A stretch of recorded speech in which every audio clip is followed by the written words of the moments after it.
ఒకటి మీరు సొంతంగా మీరు పుస్తకాలు చదవటం, ఎంతసేపు కూర్చోబెట్టి ల్యాప్టాప్స్లో కూర్చోవడం, ఫోన్లు చూడటం.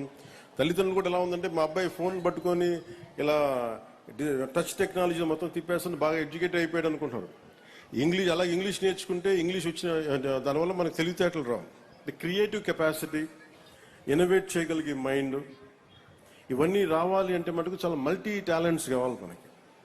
మల్టీ టాస్కింగ్ చేయాలన్నా. అందుకని దానికి మనం స్వయం శక్తితోటి చదువుకోవడం అనేది చాలా ఎసెన్షియల్. అపార్ట్ ఫ్రమ్ మన పిల్లలు మన టీచర్స్ నేర్పించేది కాకుండా. అందుకు మీరు ఇళ్లలో కూడా తల్లిదండ్రులకు కానీ ప్రతి ఒక్కళ్ళకి గ్రూప్ లైబ్రరీ ఇచ్చే, ఒక 10 మంది ఒకటే ఏరియాలో ఉంటే మీరు ఒక లైబ్రరీ, చిన్న లైబ్రరీస్ పెట్టుకోండి. అలాగే కూటమి నాయకులు కూడా, జనసేన నాయకులు కూడా ప్రత్యేకించి పిల్లలకి, మీరు రేపు పొద్దున పిల్లల ఓట్లు కావాలనుకున్నారు, పిల్లలకి మీరు ఏం చేయకుండా ఓట్లు ఎలా అడుగుతారు మీరు అందరూ. అందుకని పిల్లలకి ఏదైనా కనీసం లైబ్రరీస్ లాంటివి మీరు పెట్టండి, మొబైల్ లైబ్రరీస్ లాంటివి.